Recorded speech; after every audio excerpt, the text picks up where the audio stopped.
Lachon avec le Chafetz Chaim, jour 34. Éloge nuisible.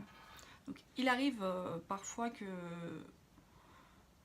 qu'on puisse faire des éloges, des compliments concernant quelqu'un qui reçoit chez lui à la maison ou chez elle, que ce soit pendant les fêtes, pendant Pessah.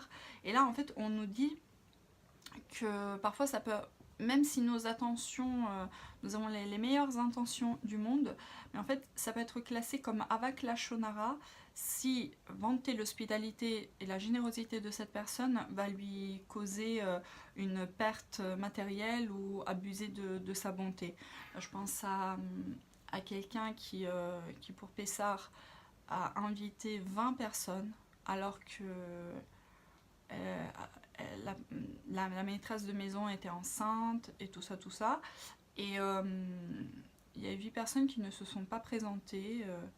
Genre, vous imaginez combien de nourriture, de gaspillage. Bon, après, je pense, j'espère qu'ils ont pu récupérer la chose.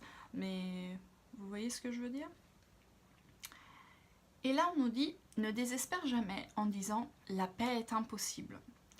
Car le Sefer Ma'alot Amidot dit, David nous incite, cherche la paix et poursuis-la. Et je dis poursuis-la, c'est écrit avec un vav. Et là, ce vav représente vraiment l'épée d'Akadosh Baruch Hu. Donc c'est vraiment genre, partez au combat. Donc, cherche la paix là où tu habites et poursuis-la en d'autres lieux. Cherche la paix avec ta personne et poursuis-la avec tes ressources. Cherche la paix pour toi et poursuis-la pour les autres. Cherche la paix aujourd'hui et poursuis-la demain. Et là, le Chafetz Chaim, il nous dit que très souvent, il y a des querelles d'argent, que ce soit au sein des familles, entre parents et enfants, entre une tante, entre des membres de la communauté. Parfois, ah, je t'ai prêté telle chose, ah, tu m'as pas remboursé, oui, je t'ai remboursé, tu te souviens pas. Il y a des situations comme ça. Et le Chafetz Chaim, il nous dit que c'est bien de créer un fonds pour la paix, dans lequel, voilà, chaque mois, on met de côté des sous, dans lequel on se dit, voilà, au cas où, on peut se dire, kapara, tiens, juste pour faire cette mitzvah, de la même façon où pour Pessah, on investit un peu plus d'argent pour la matzah, pour Sukkot, voilà, on investit de l'argent pour la soukha, et là c'est la même chose donc, pour la paix. Alors, ne désespère jamais en disant la paix est impossible, au contraire, poursuis la paix jusqu'à ce que tu l'obtiennes. Comment poursuivre la paix ? Dis des paroles de paix lorsqu'une querelle éclate et fais abstraction de ton amour-propre pour le bien de la communauté.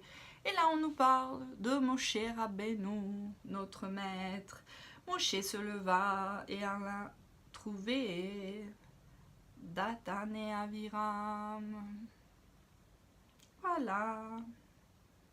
Parfois, on pense à mais vous savez, l'orgueil, les choses, parfois nous sommes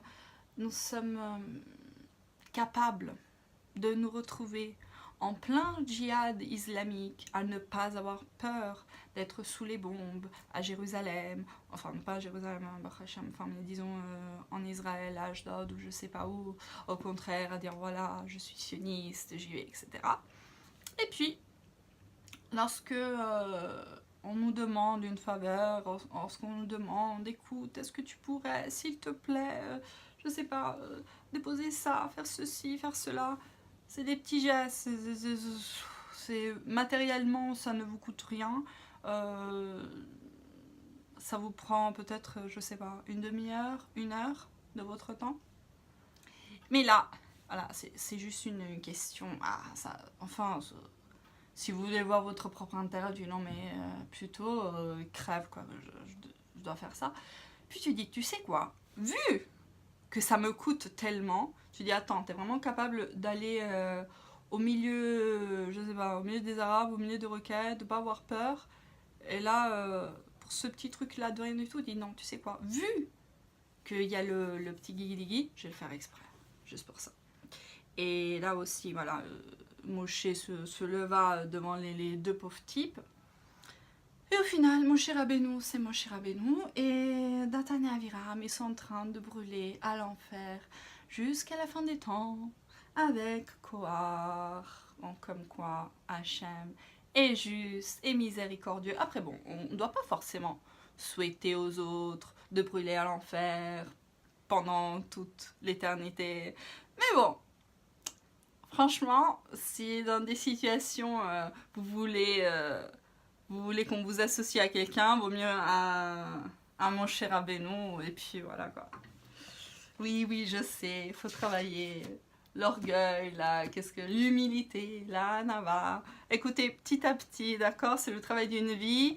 Donc, bon, Bezrat Hashem Yehiratson, qu'Hachem me donne le temps pour arriver à ce niveau. Parce que là, pour l'instant, déjà, c'est un miracle que j'ai réussi à me lever devant Dathan et Aviram.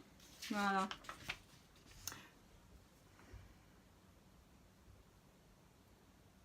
Aussi, on nous dit réunir des antagonistes autour d'une table pour les réconcilier, c'est aussi pour suivre la paix.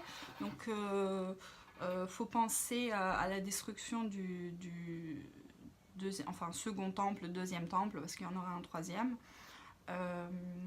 Là aussi, il y avait Kamsa, Bar Kamsa, et effectivement, voilà, éviter la honte de quelqu'un en public, et essayer de les faire, voilà, faire manger à une table, c'est toujours bien quand il y a de la nourriture. Voilà, c'est tout pour aujourd'hui. Bonne journée.